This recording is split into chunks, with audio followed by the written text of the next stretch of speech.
کس طریقے سے اسلام کو ڈیمولش ہونے سے بچایا اور ان کی کیا کیا ایفرٹس رہی ہیں اور کن سرکمسٹانسز میں انہوں نے کام کیا ہے, ان کو کن کن طرح کے ہارڈشپس کو فیس کرنا پڑا ہے اور ان کی ایفرٹس کا کیا امپیکٹس ہے. اگر جس طرح 3 طرح کے ریفارمرز ہیں, 3 ریفارمرز آئے ہیں, شیخ احمد سرہندی سب سے پہلے, شاہ ولی اللہ اور سید احمد شہید, یہ تینوں ریفارمرز کو ہم نے پڑھنا ہے.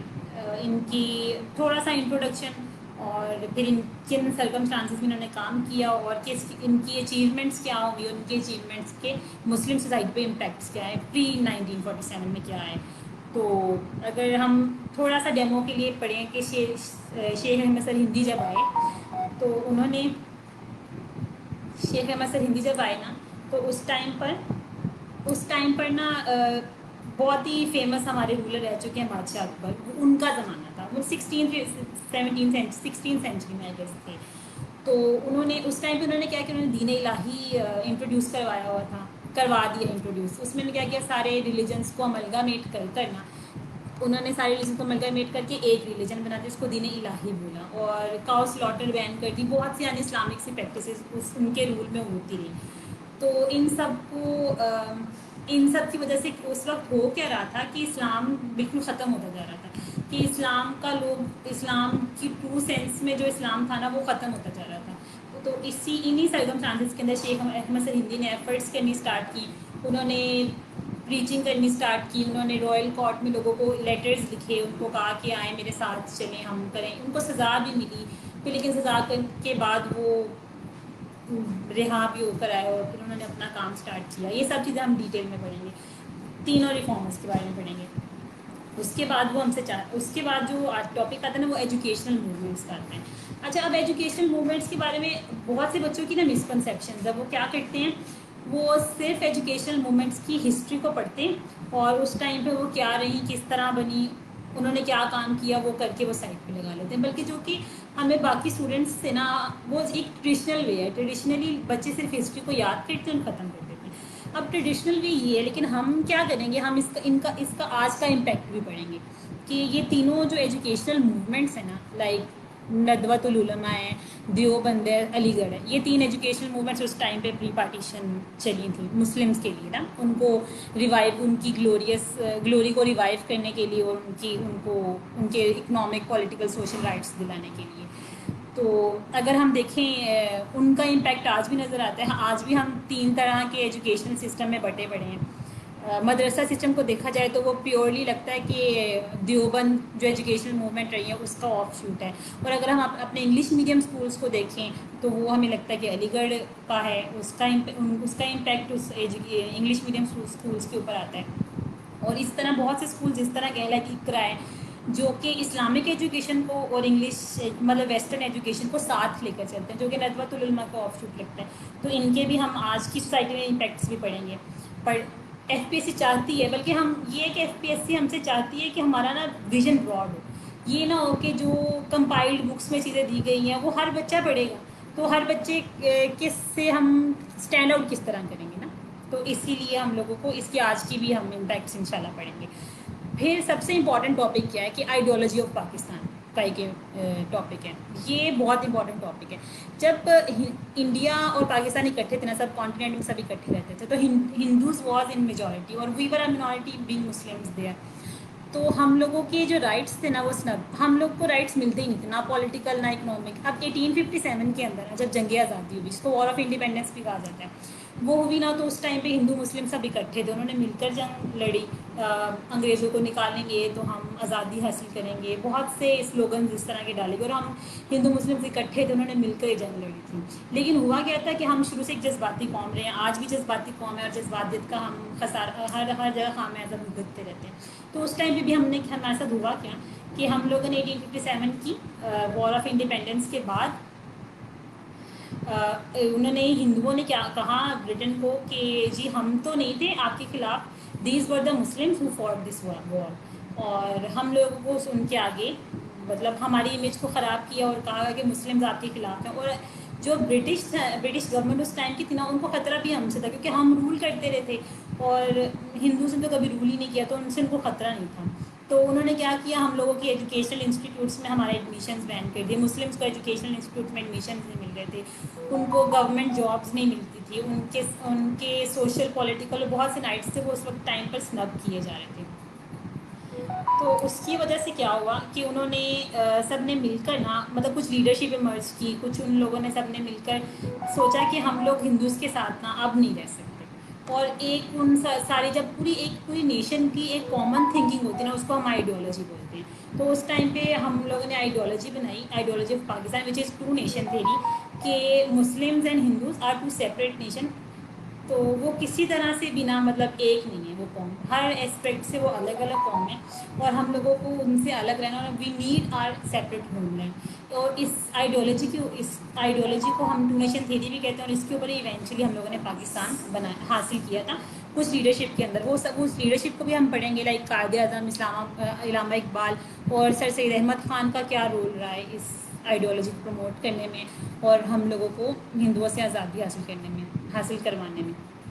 So that was all about pre 1947 part. ٹھیک ہے، اب پوسٹ 1947 کے پارٹ میں اگر ہم آتے ہیں نا، اچھا ہم لوگ نا اس سیشن میں بہت جلدی چلیں گے. میں تھوڑی سی پیچھے چیزیں ڈیٹیل میں بتا دی، لیکن ہم اس سیشن میں نا بہت جلدی، کیونکہ یہ 40 منٹ کی 30 to 40 منٹس کی اورینٹیشن ہے، تو یہ اتنی لمبی نہیں چلے گی کہ ہم ہر ٹاپک کو ڈیٹیل میں کور نہیں کر سکتے. ہم آگے والے لیکچرز میں نا کور کریں گے، ہر ٹاپک کو ڈیٹیل میں کور کریں گے. تو میں تھوڑا سا جلدی چلوں گی. اگر آپ لوگوں کو کچھ کویشچنس پوچھنے بھی ہوئے نا تو آپ کمنٹس میں چھوڑ دیجیے گا، تو ہم انشاءاللہ اس کو دیکھ لیں گے. I answer all of them. تو اب ہم پوسٹ 1947 کے اگر ایرا میں بات کریں نا، تو سب سے پہلے اچھا سلیبس میں تو کچھ اور طریقے سے کانٹینٹس کو کیا گیا ہے کہ لائک پہلا کوئی ٹاپک کچھ ہے، دوسرا کچھ ہے، لیکن جو میں نے اپنے کورس میں چیزیں ڈیزائن کی ہیں نا، میں اس طریقے سے ٹاپک وائز چلوں گی. اوکے، سو سب سے پہلے ہم پوسٹ 1947 کے اندر ڈیموکریٹک ایولیوشن آف پاکستان پڑھیں گے. اب اگر ہم سلیبس میں دیکھیں نا، تو وہ ایف پی ایس سی کہتا ہے کہ ہم نے سنس 1971 ڈیموکریٹک ایولیوشن جو ہوئی ہے نا، ہم نے اس کے بارے میں ہمیں پتہ ہونا چاہیے، ہمیں وہ پڑھنا ہے، سب کچھ پڑھنا ہے. ٹھیک ہے، لیکن مجھے لگتا ہے نا، لائک ہم جو اس کورس سے پڑھیں گے نا، وہ 1947 سے جتنی بھی ڈیموکریٹک ایولیوشن پاکستان کے اندر ہوئی ہے، یا پاکستان کے اندر ڈیموکریسی ہے بھی کہ نہیں ہے، کہ شیلو ڈیموکریسی ہے، یا ڈیموکریسی کی کون سی فارم چل رہی ہے، یا پاکستان کے اندر بیہائنڈ دا کرٹنس ڈکٹیٹرشپ بھی چل رہی ہے، یا کیا ہے. جب آپ لیکچر کی پڑھیں گے نا، تو آپ at the end of the lecture آپ خود ڈیسائڈ کریں گے کہ کیا ہمارے پاس ڈیموکریسی ٹرو فارم میں پریزنٹ بھی ہے کہ نہیں ہے. تو اس چیز کو ہم اس لیکچر میں کور کریں گے. اب کس طرح اگر میں تھوڑا سا بریفلی بتاؤں آپ کو، 1947 کے اندر ہم آزاد ہوئے. آزاد ہونے کے بعد کیا ہوا کہ 1947 میں 48 میں ہم یہ یتیم ہو گئی. Quaid Azam was died. تو ہوا کیا کہ انہوں نے کانسٹیٹیوشنل اسمبلی بنائی. انہوں نے کہا کہ اب یہ کانسٹیٹیوشنل اسمبلی جو ہے نا، ان کو کانسٹیٹیوشن اسے پاکستان کا بنانا ہے. تو اس ٹائم پہ صرف آبجیکٹیو ریزولوشن تھے، ہم صرف اسی کو لے کے چل رہے تھے. تو کانسٹیٹیوشن بنانے کے لیے کانسٹیٹیوشن اسمبلی بنائے گی. اب کون سے اس طرح کے ریزنس تھے کہ ہم 9 سال تک 9 years we were without constitution, اور انڈیا اپنا کانسٹیٹیوشن بنا چکا تھا. ہم لوگ 9 سال تک وداؤٹ کانسٹیٹیوشن، ہمارا یہ بلو پاکستان، جو ہم نے اتنی مشقت سے، محنت سے، اسٹرگل سے، اور اتنی جانوں کو قربان کیا، بہت لڑائیں کی، سب کچھ کیا، بہت سختیاں برداشت کی، اور ہم پھر ہم نے حاصل کیا. تو ایسا کیا ہوا کہ پھر پاکستان حاصل ہوتے ہی ہمارا جذبہ ٹھنڈا ہو گیا. کیا ہوا، کون سے ریزنس تھے کہ کیوں ڈیلے ہوا، کہ کیا ہم لینگویج ڈیسائیڈ نہیں کر پا رہے تھے، کیا ہم ریپرزنٹیشن ڈیسائیڈ نہیں کر پا رہے تھے، ہم کیا ڈیسائیڈ نہیں کر پا رہے تھے کہ 9 سال تک ہمارے پاس کانسٹیٹیوشن ہی نہیں تھا. ہم 1956 میں جا کے ہمارا پہلا کانسٹیٹیوشن بنا، جو کہ ایونچولی ایبروگیٹ کر دیا گیا. اور 1958 کے اندر سکندر مرزا صاحب آئے. انہوں نے کہا کہ جی نہیں، پولیٹیشنس، سویلین جو لیڈرشپ ہے پاکستان کی، وہ بہت کرپٹ ہے، اور وہ اس حالت میں ہی نہیں. اچھا، سوچنے والی بات ہے کہ وہی سویلین لیڈرشپ جنہوں نے پاکستان کو آزاد کروا کر دیا، اب وہ اس حالت میں ہی نہیں ہے کہ وہ پاکستان کی باغ ڈور سنبھال سکے. تو ہم بینگ ڈکٹیٹر ملٹری آفیسرز، ہم یہ سنبھالیں گے. تو 1958 کے اندر سکندر مرزا صاحب آئے. انہوں نے مارشل لاء امپوز کر دیا. ایوب خان صاحب آئے. اب ایوب خان صاحب کے ایرا میں کچھ لوگ کہتے ہیں کہ جی گرین ریولوشن آیا تھا، تو وہ تو بڑا اچھا ایوب کا دور تھا. تو ہم لوگوں نے لے مین کی طرح نہیں پڑھنا ان چیزوں کو. ہم لوگوں نے یہ دیکھنا ہے کہ جو مور دین 70 ایئرز ہم لوگ کو ہو چکے ہیں. اب ان 70 ایئرس کے اندر ہم لوگ ہاف آف دا پیریڈ تو ڈکٹیٹرشپ میں گزر گیا ہمارے پاس تو ڈیموکریسی تب ہونا جب ہمارے پاس سویلین لیڈرشپ چلتی آ رہی ہے, ہمارے پاس ایک اسموتھ ٹرانزیشن آف پاورز آ رہے ہیں. ایسا ہوتا ہی نہیں ہے. ہمارا آج تک کوئی پرائم منسٹر اپنی ٹرم پوری نہیں کر پایا. کیوں نہیں کر پایا؟ کیونکہ ہمارے پاس ڈیموکریسی ہی نہیں ہے. ٹھیک ہے, تو یہ چیزیں بھی ہم دیکھیں گے. ہمارا کنسرن ہے کہ کیوں ہمارے پاس ہماری globally democracy is a very successful form of government, لیکن ہمارے یہاں ڈیموکریسی فیل ہے. کیوں فیلڈ ہے؟ ہمارے نیبر میں جو ہمارے ساتھ ہی آزاد ہوئی انڈیا, ان میں وہ سیلف پروکلیمڈ ہی صحیح لیکن بگیسٹ ڈیموکریسی ہونے کا دعویٰ کرتی ہے. ہم نہیں کر پاتے کیونکہ ہمارے پاس ہم ہیں ہی نہیں. ہم لوگوں کے پاس وہ فیچرز ہی نہیں ہیں, اور نہ ہمارے پاس وہ لیڈرشپ ہے, اور نہ ہمارے انسٹیٹیوشنز اسٹرانگ ہے. کیوں ہمارے بھی انسٹیٹیوشنز کیوں ویک ہیں؟ ٹھیک ہے, کیونکہ ان کو اسٹرینتھن کیا وہ ہوئے نہیں ہیں, کیا ان کو ہونے نہیں دیا گیا ڈکٹیٹرشپ کی وجہ سے. پھر اس کے بعد اسلام یہ 1962 کا کانسٹیٹیوشن کیوں ایبروگیٹ ہو گیا, کیوں اس کو آگے نہیں بڑھایا گیا, ایونچولی وہ بھی ایبروگیٹ کر دیا گیا. پھر اس کے بعد ایسا کیا ہوا کہ 1971 کے اندر ہمارا ایک بازو اکھڑ گیا. لائک 1971 کے اندر due to the sense of inequality ہمارا جو ایسٹ پاکستان تھا وہ ہم سے الگ ہو گیا. بہت بڑا لاس ہوا ہمیں.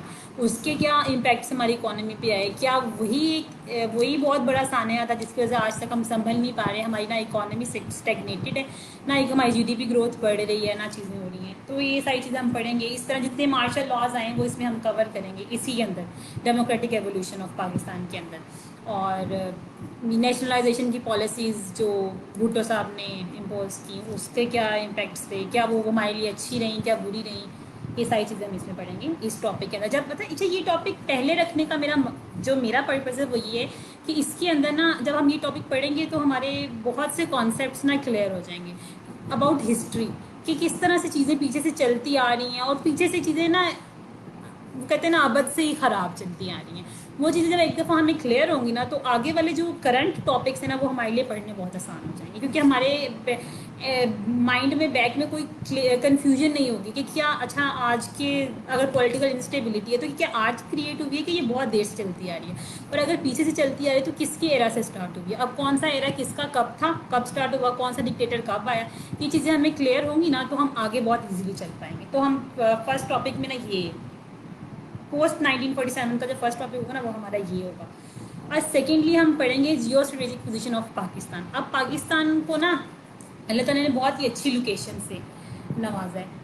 اگر ہم دیکھیں ہم اس ٹائم پہ ایک ایسی لوکیشن پہ پریزنٹ ہے کہ ہمارے ایسٹ میں انڈیا ہے جو کہ ایک بہت ایمرجنگ اکانومی ہے, چاہے ہمارا دشمن ہے لیکن ایک بہت ہی ایمرجنگ اکانومی ہے, اور دنیا کے لیے بہت ہی انٹرسٹنگ مارکیٹ ہے انڈیا, بہت بڑی مارکیٹ ہے. لوگ وہاں پہ اپنا پیسہ انویسٹ کرنا چاہ رہے ہیں, لوگ وہاں اس کے ساتھ ٹریڈ کرنا چاہ رہے ہیں, اپنا مال اس کی مارکیٹ میں لے کے آنا چاہ رہے ہیں. کافی لوگوں کے لیے بہت امپورٹنٹ ہے ہمارے وہ ایسٹ میں, اور بہت ہی دیر سے چلتی ہوئی ایک بہت ہی بڑی پزل جس کو آج تک کوئی سالو نہیں کر پایا وہ افغان وار چل رہی ہے, اور افغانستان ہمارے ویسٹ میں ہمارے بارڈرز ملتے ہیں.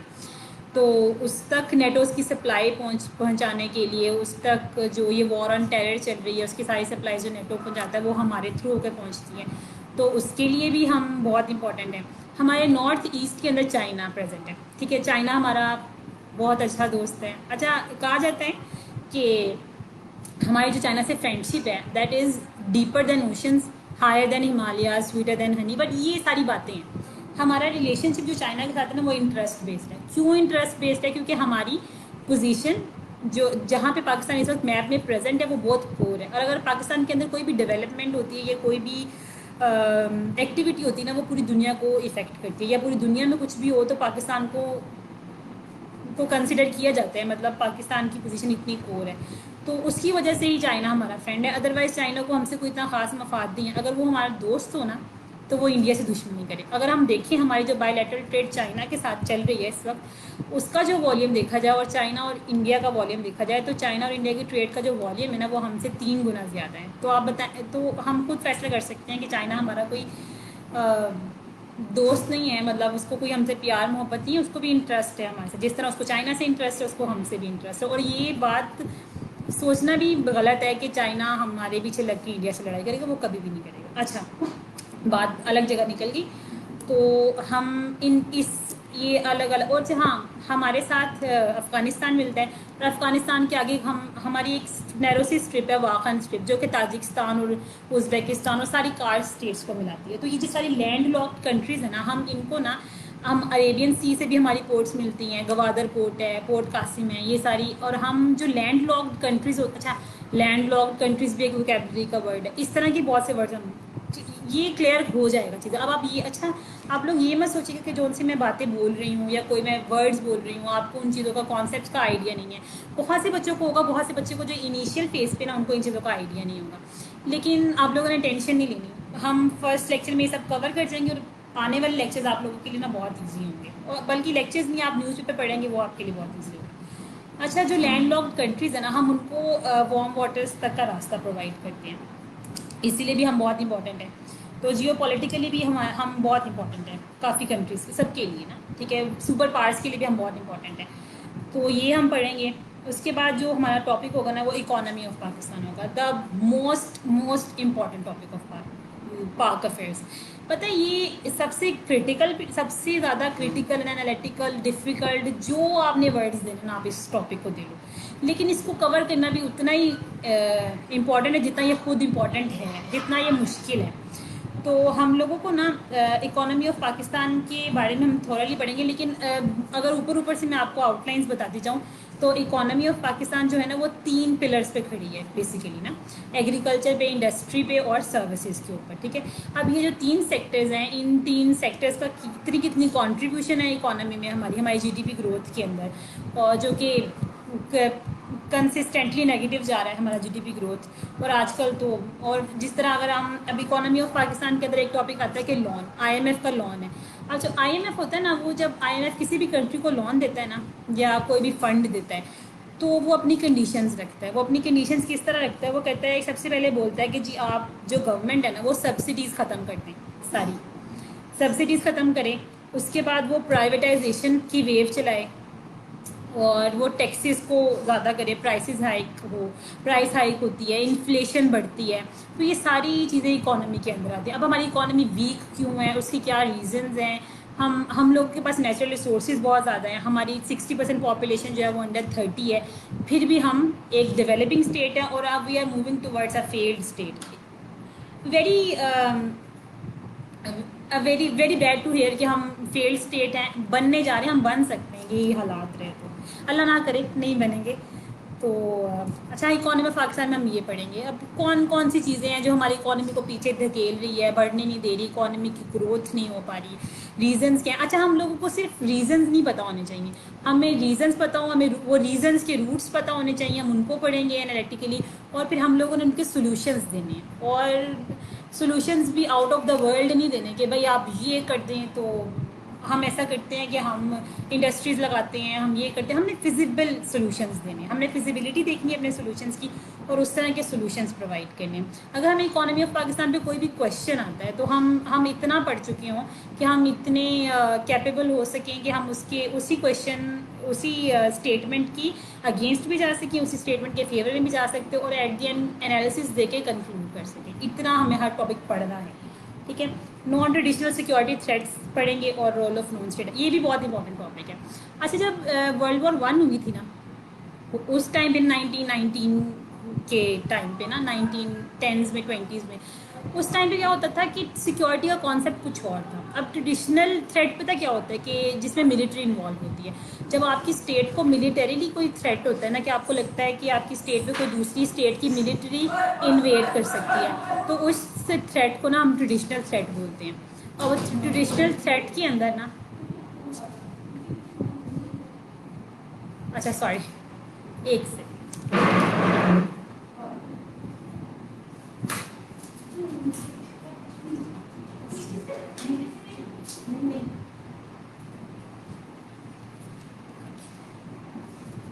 گھر میں مسئلے ہو جاتے ہیں، سوری. اچھا چلے ہم کہاں پڑھ رہے تھے؟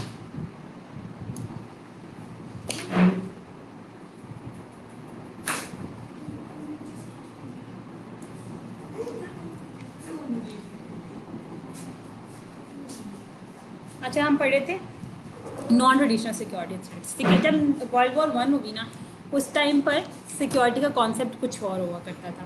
اس ٹائم پہ کیا ہوتا تھا کہ آپ کی اسٹیٹ کو ٹریڈیشنل تھریٹس ہوتے تھے کہ کوئی بھی کنٹری آپ کی کنٹری پہ آپ کے بارڈرس سے حملہ کر سکتی تھی, ملٹری حملہ کر سکتی تھی. پر جب آہستہ آہستہ جب ورلڈ وار 2 ہوئی, کچھ انسٹیٹیوشنز بنے, UN بنا, یونائٹیڈ نیشنز بنے, سیکیورٹی کاؤنسل بنا, اس طرح کے انسٹیٹیوشنز آئے نا, تو انہوں نے جو انویژن ایک اسٹیٹ کی دوسری اسٹیٹ میں انویژن تھی نا, اس کو انلیگل ڈکلیئر کر دیا. اور اس کے علاوہ جو پرل ہاربر ہوا, نیوکلیئر اسٹیٹس بنی, نیوکلیئر ٹیکنالوجی آ گئی, اس طرح کی کافی چیزوں نے نا سیکیورٹی کے کانسیپٹ کو نا ایوالو کیا. اب سیکیورٹی کا کانسیپٹ رہا نا, وہ صرف ٹریڈیشنل نہیں رہا, اب نان ٹریڈیشنل تھریٹس لوگوں کو آ گئی. ہماری اسٹیٹس کو نان ٹریڈیشنل تھریٹس بھی بہت زیادہ ہیں. نان ٹریڈیشنل تھریٹ میں کیا ہوتا ہے کہ ڈائریکٹ ملٹری کنفرنٹیشن کوئی بھی نہیں ہوتی, ٹھیک ہے. ملٹری آپس میں کنفرنٹ نہیں کرتی. آپ کی سوسائٹی, اب جو آپ کی اینیمی اسٹیٹ ہے نا, وہ آپ کی سوسائٹی کو ڈائریکٹ ٹارگیٹ کرتی ہے. آپ کی ملٹری کو ٹارگیٹ نہیں کیا جاتا, اب آپ کی سوسائٹی کو ٹارگیٹ کیا جاتا ہے. ایسا ہر تھریٹ جو کہ آپ کی سوسائٹی کو افیکٹ کر سکتا ہے نا, وہ ٹریڈیشنل تھریٹ ہے. فار ایگزامپل اگر ہم ڈرگ ٹریفکنگ دیکھا جائے تو ڈرگ ٹریفکنگ کیا کرتی ہے, ہماری یوتھ بلز کو ٹارگیٹ کرتی ہے, ہماری یوتھ خراب ہوتی ہے اس سے, اور ہماری ایونچولی ہماری سوسائٹی خراب ہوتی ہے. تو سوسائٹی یہ ایک سوشل ایشو بن جاتا ہے. تو ہماری سوسائٹی کو جو چیز افیکٹ کرتی ہے نا, جو سوسائٹی کے ہماری سوسائٹی کو ڈسٹروائے کر کے, یا کسی بھی کنٹری کی سوسائٹی کو ڈسٹروائے کر کے اس کو ڈسٹروائے کرنا, ایک non traditional way of war killing ہو گیا ہے. اسی طرح پراکسی وارس چل چکی ہیں. پراکسی وار بھی ایک آپ کا نان ٹریڈیشنل سیکورٹی تھریٹ بن چکا ہے کہ آپ اسٹیٹ ڈائریکٹ کنفرنٹیشن میں نہیں آتی. وہ چاہے آپ کی کسی ایک ریجن کو انسیکیور کرتی ہے, یا آپ کے اندر پولیٹیکل انسٹیبلٹی پیدا کرتی ہے انویسٹ کر کے.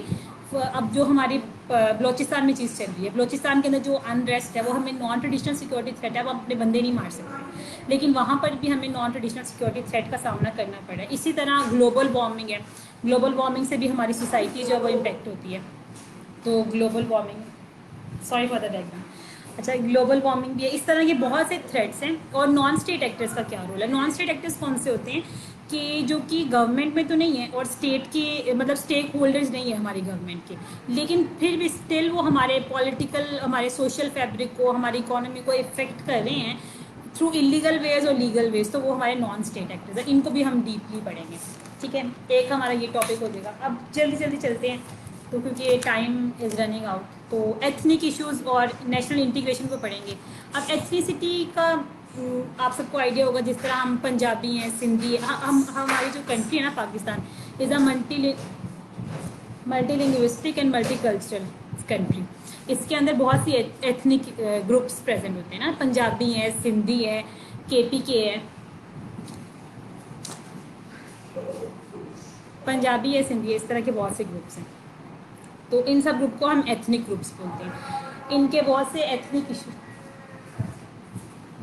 اچھا, ان ایتھنک ایشوز سے کیا ہوتا ہے, ہمارا نیشنل انٹیگریشن افیکٹ کرتا ہے. نیشنل انٹیگریشن جس کنٹری کے اندر سارے جو پروونسز ہیں, فار ایگزامپل ہمارا پنجاب ہے, پروونس ہے, KPK, پنجاب ہے, KPK ہے, سندھ ہے, اور یہ جو سارے ہمارے پروونسز, ایک سوری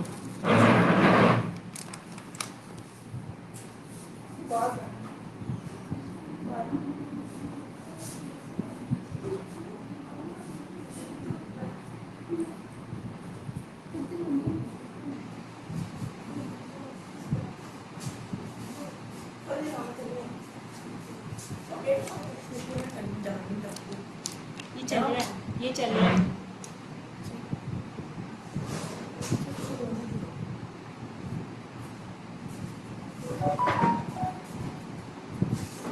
سوری. اچھا, ایتھنک ایشوز اور نیشنل انٹیگریشن کا ایک ٹاپک ہم پڑھیں گے. اس کے علاوہ ہم پاکستان اور وار آن ٹیرر پڑھیں گے.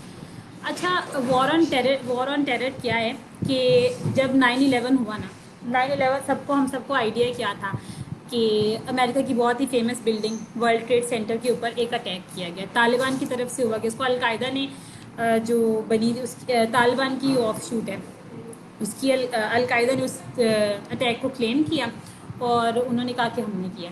تو پہلے نا امریکہ نے ہمیں بولا افغان جہاد وار کے اندر کہ ہم طالبان کی رجیم کو ریکگنائز کریں.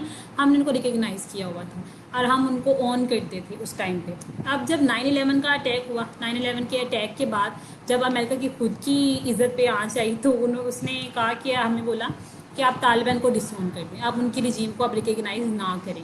اور ہم نے جب ان کو کہا کہ ہم تو ان کو ریکگنائز کر چکے ہیں, تو ہمیں ایک کال آئی اور کہا گیا کہ ادھر یو آر ود اس اور اگینسٹ ود اس. بہت ہی فیمس سی کال ہے, مشرف صاحب کو آئی. تو ہم انوانٹیڈ پارٹیسپینٹ ہے اس کی وار آن ٹیرر کی. ہم بہت دیر سے امریکہ کے ساتھ کولیبریٹ کریں ان وار آن ٹیرر کے اوپر. ہم نیٹو اگین نیٹو کیا ہے, ہم پڑھیں گے نیٹو کیا ہے. نیٹو ایک گروپ ہے, مطلب ہم نیٹو ایک جو بھی ہے ایک گروپ بنایا گیا ہے افغان وار جو چل رہی ہے نا, اس کے اندر طالبان کے ساتھ لڑنے کے لیے نا, کہ وہاں کی پولیٹیکل انسٹیبلٹی ختم کرنے کے لیے نیٹو بنائی گئی. ہم اس نیٹو کے پارٹیسپینٹ ہیں, تو ممبر ہیں. تو وہ اس نیٹو کی ہاں اس نیٹو کے اچھا ایم آڈیبل. اچھا ہم نیٹو کے ممبر ہیں, ٹھیک ہے. اور اس نے اب اس نیٹو کے تھرو ہم وار آن ٹیرر کے اندر میں شامل ہیں. اب وار آن ٹیرر نے نا, اب ہم لوگوں نے یہ پڑھنا ہے کہ وار آن ٹیرر جو ہماری وار بھی نہیں ہے اور ہم اس کو آن بھی کرتے ہیں اور ہماری وار بھی نہیں ہے, اس نے ہمارے سوشل فیبرک کو کس طرح ڈسٹروائے کیا, اور اس نے ہمیں ہیومینٹیرین لاس کون کون سے دیے ہیں, اور اس کے اندر ہم لوگوں کے اوپر مانیٹری لاس کون کون سے آئے ہیں. ہماری 70,000 سے زیادہ ہم لوگوں کی جانیں گئی ہیں, بلین آف ڈالرس کا لاس آیا. اب ٹرمپ ہمیں کہتا ہے کہ ٹرمپ صاحب کہتے ہیں کہ ہم نے پاکستان کو اتنے ڈالرز دیے ہیں, لیکن پاکستان اپنا رول پلے نہیں کر رہا وار آن ٹیرر کے اندر, جبکہ ہم لوگوں کا خود کا بہت بلین آف روپیز کا لاس ہو چکا ہے. تو ہم وار آن ٹیرر کے بارے میں پڑھیں گے. ہائیڈرو پالیٹکس ایک ٹاپک ہے, وہ پڑھیں گے. اس میں ریجنلی ہمارے ایشوز کون کون سے ہائیڈرو پالیٹکس کے چل رہے ہیں. فار ایگزامپل واٹر ایشوز ہمارے انڈیا کے ساتھ کون سے چل رہے ہیں, ہمارے افغانستان کے ساتھ بھی واٹر ایشوز ہیں. کابل ریور کے اوپر وہ ڈیمز انڈیا ہی بنا رہا ہے ایلیگلی, وہ ہم اپنے ایشوز کو ڈیٹیل میں پڑھیں گے. اس کے علاوہ ہم ڈومیسٹکلی بھی واٹر ایشوز کے ساتھ ہمارے اندر ہمارے ڈومیسٹک ایشوز بھی بہت زیادہ ہیں, کہ ہمارے پروونسز بھی آپس میں واٹر کی وجہ سے لڑتے ہیں. اور یہی وجہ ہے کہ ہمارے ڈیامر بادشاہ ڈیم اور کالا باغ ڈیم آج تک نہیں بن پائے, کیونکہ جو ڈومیسٹک واٹر ایشوز ہیں نا, وہ آج تک ریزالو بھی نہیں ہو پائے. ہم وہ کیا ایشوز ہیں, ان کی ریزنس کیا ہیں, وہ سب ہم پڑھیں گے. اب نیوکلیر پروگرام آف پاکستان کا ایک ٹاپک پڑھیں گے. Foreign policy of Pakistan post 9/11 کی پالیسی پڑھیں گے, کہ پوسٹ 9/11 سے پہلے ہماری فارن پالیسی کچھ اور تھی, اور 9/11 نے پوری دنیا کو ہلایا, اسی طرح ہم بھی ہلے اور ہماری فارن پالیسی بھی ہلی. ٹھیک ہے, ہماری فارن پالیسی بہت ڈپینڈنٹ سی فارن پالیسی ہے, جو یو ایس پہ ڈپینڈ کرتی ہے. وہ ہم پڑھیں گے. 9/11 کے بعد ہم نے کن کنٹریز سے ہمارے ریلیشن اچھے ہوئے, کن کے ساتھ برے ہوئے, مسلم ورلڈ کے ساتھ ہمارے ریلیشنس کس طرح کے رہے, نیبرس کے ساتھ ریلیشنس کس طرح کے ہوئے. یہ ساری چیزیں ہم foreign policy of Pakistan post 9/11 میں ٹاپک میں پڑھیں گے. اور سوشل پرابلمس پاکستان کی کون کون سی ہیں, پاورٹی, ان امپلائمنٹ, کرائم ریٹ بہت زیادہ ہے, اور ہمارے ایجوکیشن لٹریسی ریٹ اس وقت کیا چل رہا ہے. یہ ساری چیزیں ہم سوشل پرابلمس میں پڑھیں گے. اور پاکستان انرجی کرائسس, یہ بھی بہت امپورٹنٹ ٹاپک ہے. پاکستان کی انرجی کرائسس کیا ہیں, کس طرح سے بنے, اور اس کے روٹس کیا ہیں, کازز کیا ہیں, اور ہم نے ان پرابلمس کو کیا ہم ٹیکنالوجی کے تھرو ریزالو کر سکتے ہیں, یا کسی اور طریقے سے, کس طرح ہم یہ سارا ٹاپک پڑھیں گے. ٹھیک ہے, ڈیٹیل میں. اور پاکستان کے نیشنل انٹرسٹ, ٹھیک ہے, پاکستان نیشنل انٹرسٹ پڑھیں گے. اچھا, باقی کنٹریز میں اور ہمارے اس کو یہ لاسٹ ٹاپک ہوگا. اب پاکستان کی نیشنل انٹرسٹ, اب باقی ڈیولپڈ کنٹریز اور ڈیولپنگ کنٹریز میں فرق کیا ہوتا ہے. اب اگر ہم دیکھیں کہ ڈیولپنگ کنٹریز کو ڈیولپنگ کنٹریز کیوں کہا جاتا ہے, اور ڈیولپڈ کنٹریز کو ڈیولپڈ کنٹریز کیوں کہا جاتا ہے, اس کا مین ریزن نیشنل انٹرسٹ کا ہے. اب نیشنل انٹرسٹ وہ والے انٹرسٹ ہوتے ہیں جو کہ ہماری کنٹری کے لیے, ہماری اسٹیٹ کے لیے بینیفیشیل ہوتے ہیں, نہ کہ کسی ایک بندے کے لیے, پوری نیشن کے لیے بینیفیشیل ہو.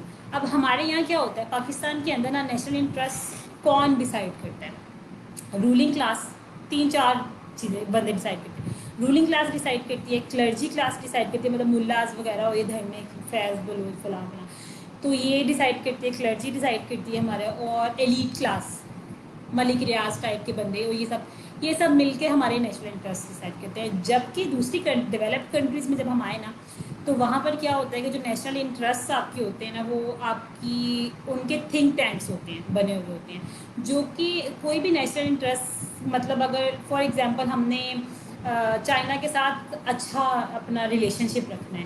کیوں رکھنا ہے, کیونکہ وہاں سے ہماری ٹریڈ بہت زیادہ چل رہی ہے, یا ہماری ایکسپورٹس وہاں ہوتی ہے, یا ہماری امپورٹس یہاں پہ ان کی زیادہ آتی ہیں, اس طرح کی چیزیں.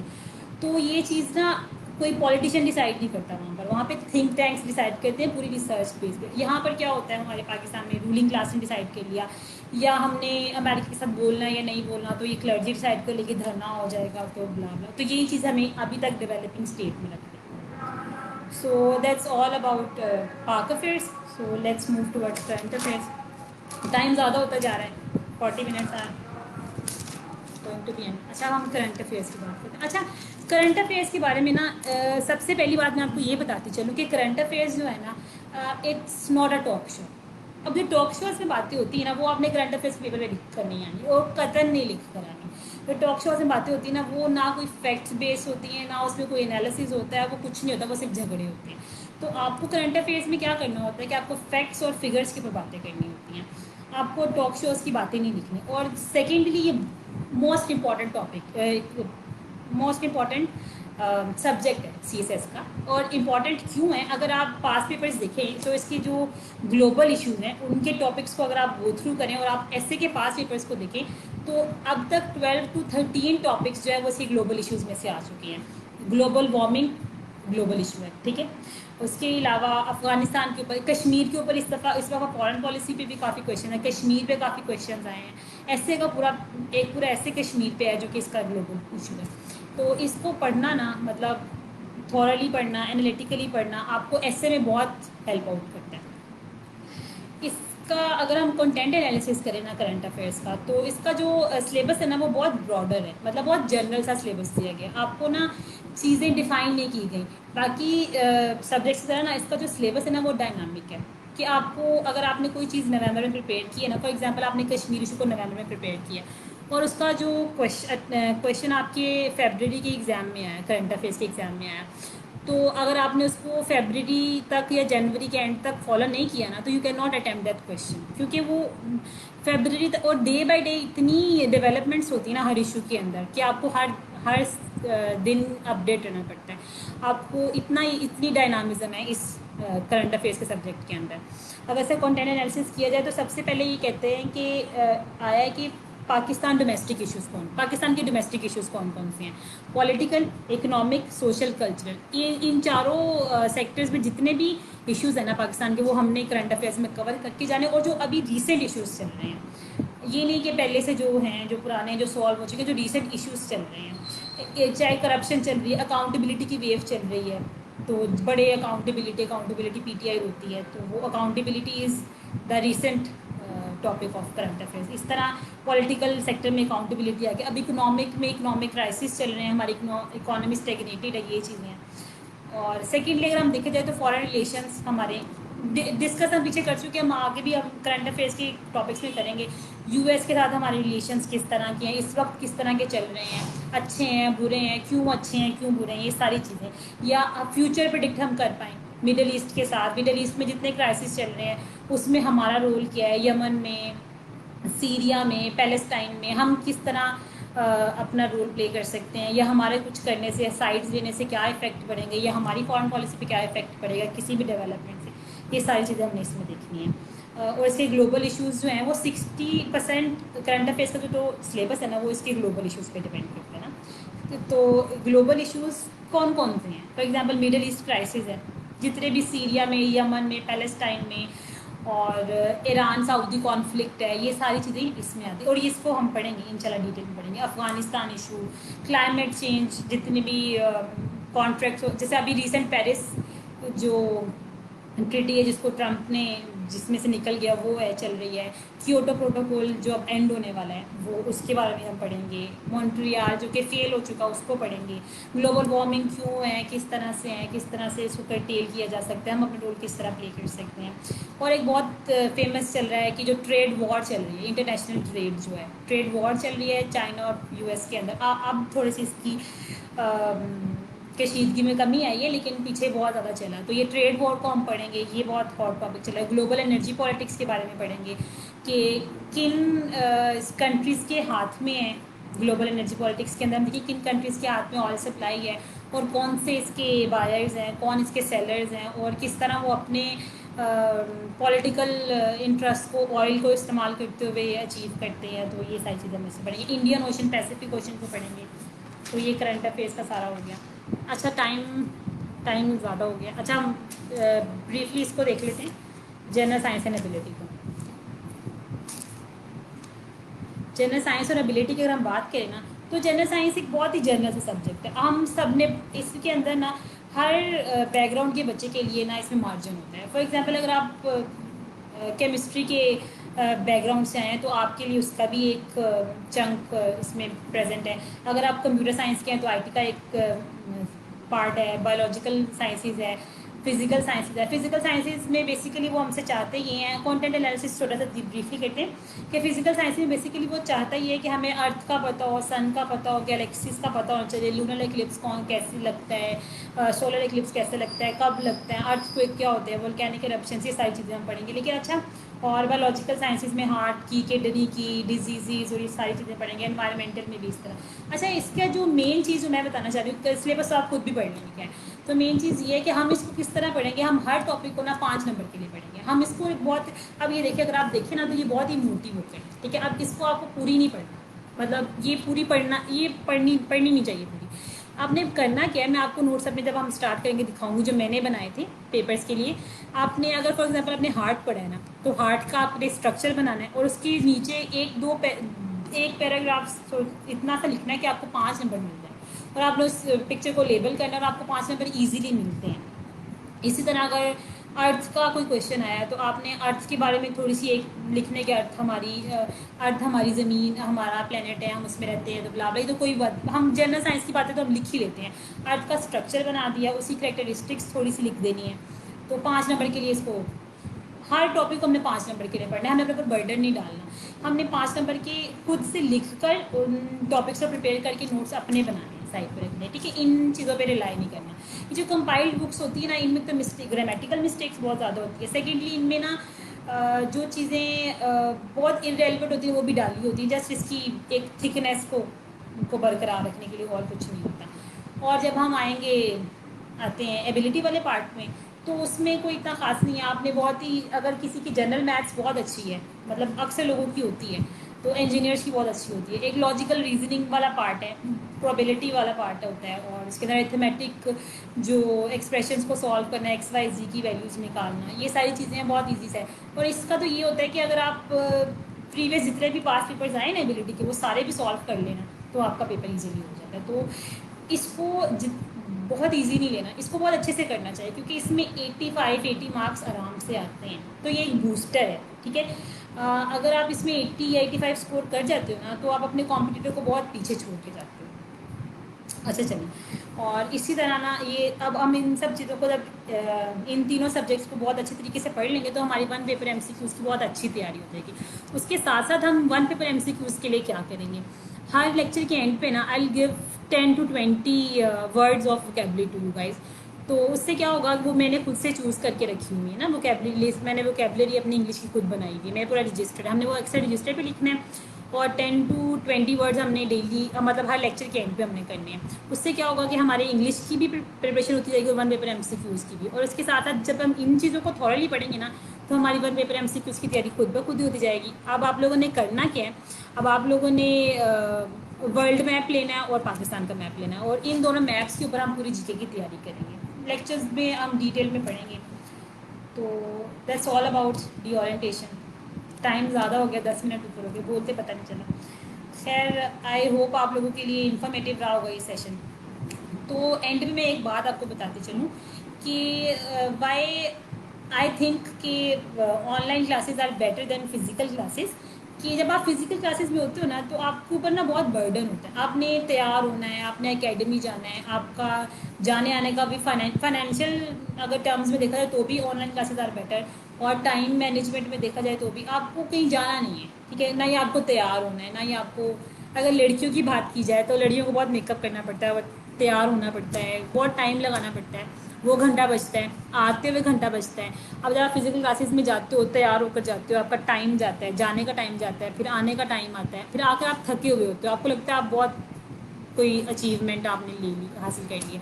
کیا کچھ نہیں ہوتا, آپ صرف لیکچر لے کے آئے ہوتے ہو, تو آپ کا آ کے خود کا پڑھنے کا اتنا موڈ نہیں ہوتا نا, تو آپ کو لگتا ہے وہ ٹائم آپ کا بالکل ویسٹ جاتا ہے. آنے جانے کا تو یہ آپ کا ٹائم بچتا ہے. فائنینشیل ٹرمز میں بھی آپ کو یہ زیادہ اچھی ہے آن لائن کلاسز نا, کہ آپ کو جانا آنے کا بھی ایشو نہیں ہے, وہ بھی نہیں ہے. تو I guess online classes are better. تو آن لائن کلاسز ہمارے پاکستان میں جہاں پر یہ ایشوز چل رہے ہیں نا, وہ یونیورسٹی لیول پہ چل رہے ہیں. اب یونیورسٹی کے اسٹوڈنٹس نا سیریس نہیں ہوتے.